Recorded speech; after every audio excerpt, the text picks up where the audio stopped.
Growing up in a tough Brooklyn neighborhood, Riddick Bowe could have easily become a casualty of the streets. But he dreamed of becoming a boxer like his idol, Muhammad Ali. With the help of manager Rock Newman, Riddick realized his boyhood dream. Now, Rock and Riddick are one of the boxing world's most dynamic duos. Riddick and I started out on this journey together, living in the same hotel room. Sometimes he would stay at my house to train for weeks at a time. And he had the benefit of seeing up close what it took to make things happen. I was in one bedroom and he was in the next in my house, or we were sharing the same room together. And he'd run. He'd go to, there were instances when he turned the television off at midnight and I'd be on the phone working on the next deal.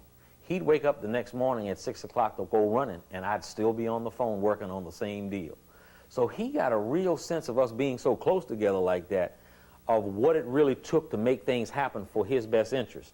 So if someone came to him and told him that I was shucking and jiving or wasn't doing what I was supposed to do or tried to whisper in his ear, as people do, that was kind of difficult for them to do because we were so close and he was seeing firsthand. And I never lied to him.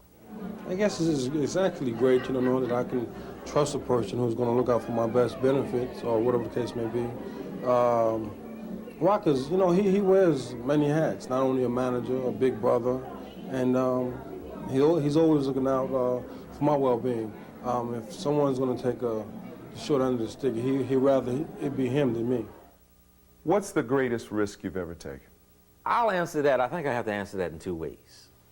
One, as to what the world perceived as my greatest risk.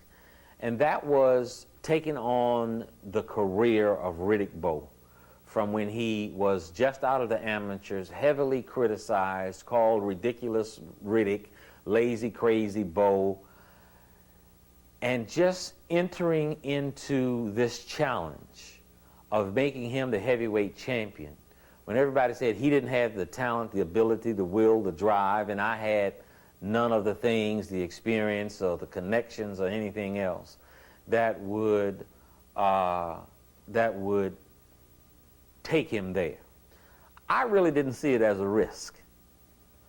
I was fully determined to meet. I saw it as a challenge, but not a risk. I was convinced that if he followed my program and that I could convince him to follow it, that in 4 years he would be the heavyweight champion of the world. So I put everything into it. I put all my money, all my time, my social life, put my personal life in jeopardy with the vision of creating a situation where he would one day have his hand raised as the heavyweight champion of the world, and we would have proven everyone wrong.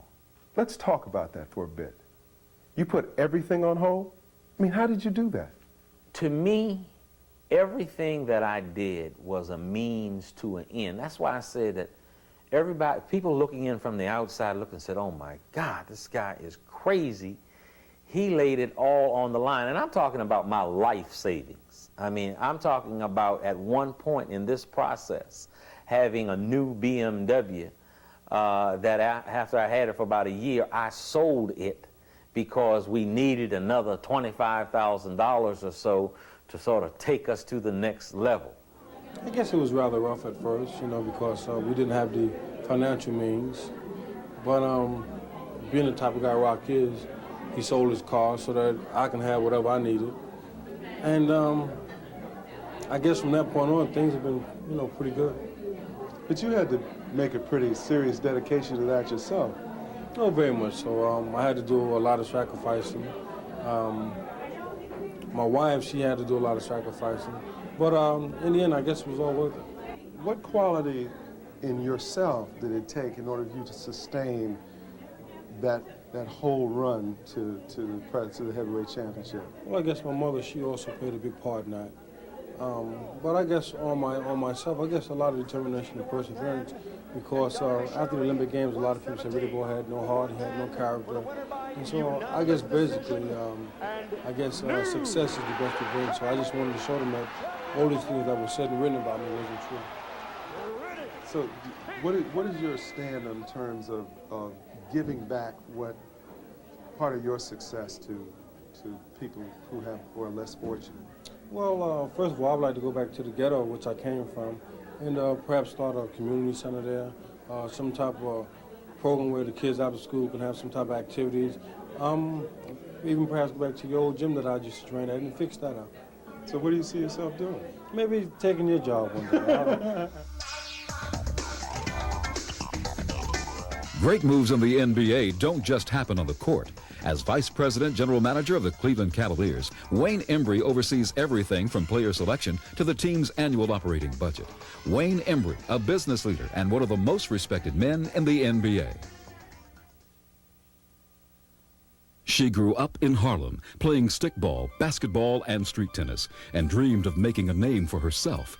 At 14, Althea Gibson began taking the tennis lessons that would lead her down the road to success. Perfecting an incredible serve, she went on to become the first African American to win the Wimbledon and U.S. Tennis Championships. But Gibson's dreams didn't end there. In later years, she traded her racket for a golf club and became a major player on the Women's Professional Golf Tour.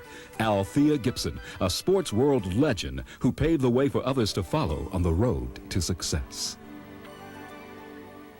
One of the great things about great people is that they always inspire you. I know the stories shared by these stellar athletes certainly impressed me. They also confirmed a belief that success is more often the result of desire, discipline, and determination than talent or luck. I guess what they say is true.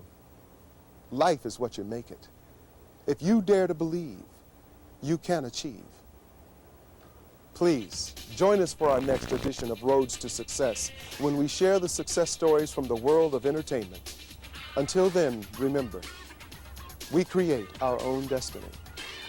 I'm Richard Lawson. Roads to Success has been brought to you by General Motors.